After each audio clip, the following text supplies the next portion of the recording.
welcome back to another Drippy video where I'm going to show you how to make a resin picnic table using our lake colour palette. First things first, you want to prep your surface for resin. So I always like to tape off the edges of the underside of my board with painter's tape.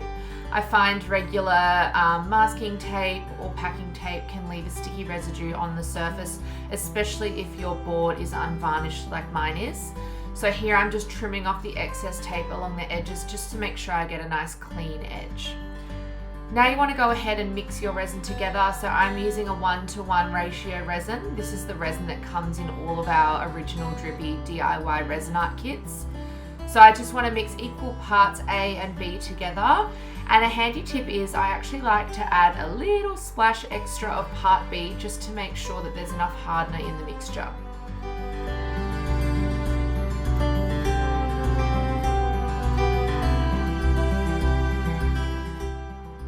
Now it's time to divide your pigments into the mixing cups.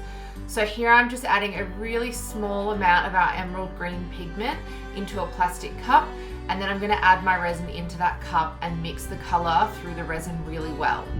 You want to make sure that you don't use too much pigment, otherwise you can impact the way your resin cures. The colours that I'm using on my board today is our dark emerald green, our mid-tone green, a metallic gold and a white.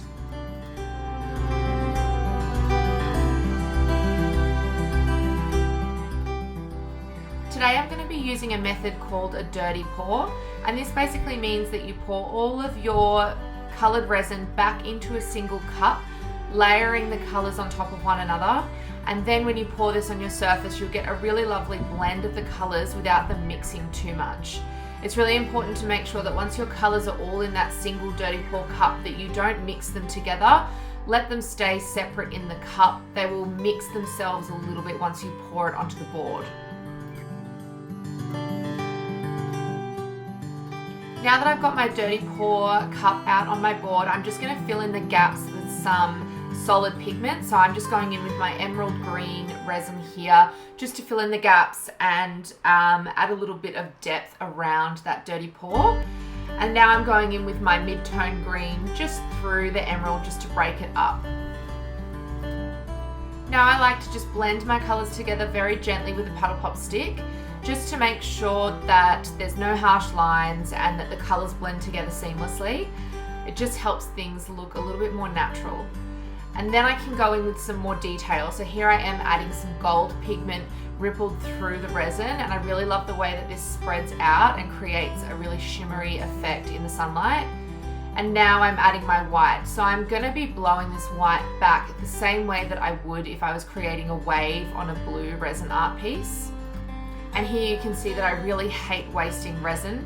So I'm just scooping off the drips from my silicone mat and pouring them back into a cup, and I'm going to use that on my board towards the end. Now that I've got the top of my board looking the way that I want it, I'm going to patch up the sides. Easiest way to do this is to just scoop some resin off your mat with your finger and pat it on the edges where the resin hasn't already dripped over naturally.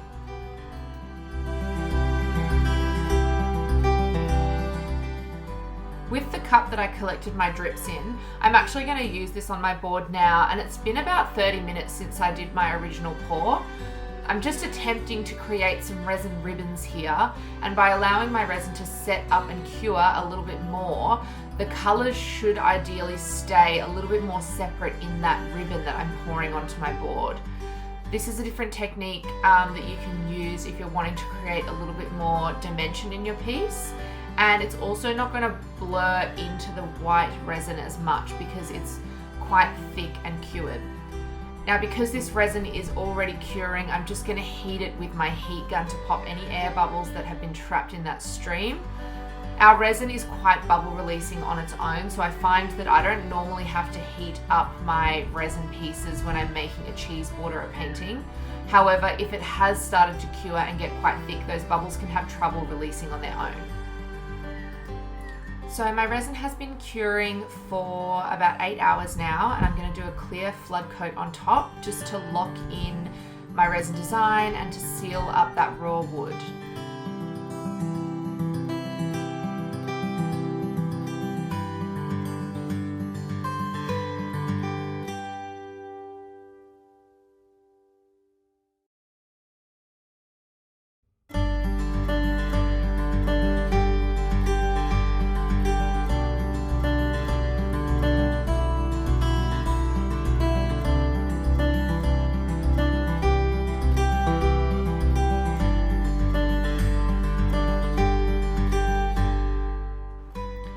been about 12 hours and my resin is fully cured.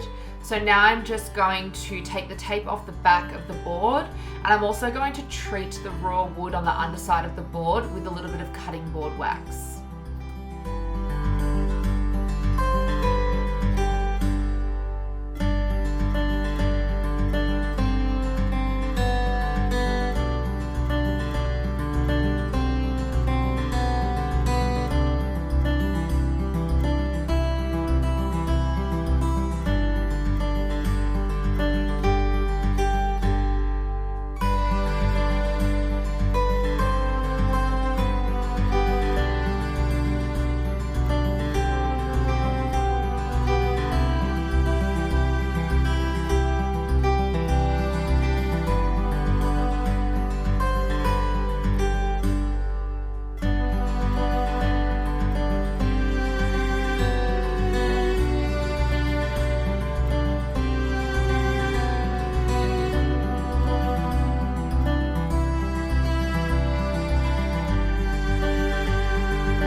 So I just like to apply a bit of this cutting board wax on the underside of my boards, just with an old rag.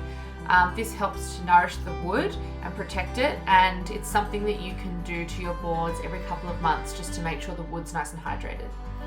And there you have it. There is your finished resin picnic table, ready to be enjoyed with a bottle of wine and a couple of glasses down at the park.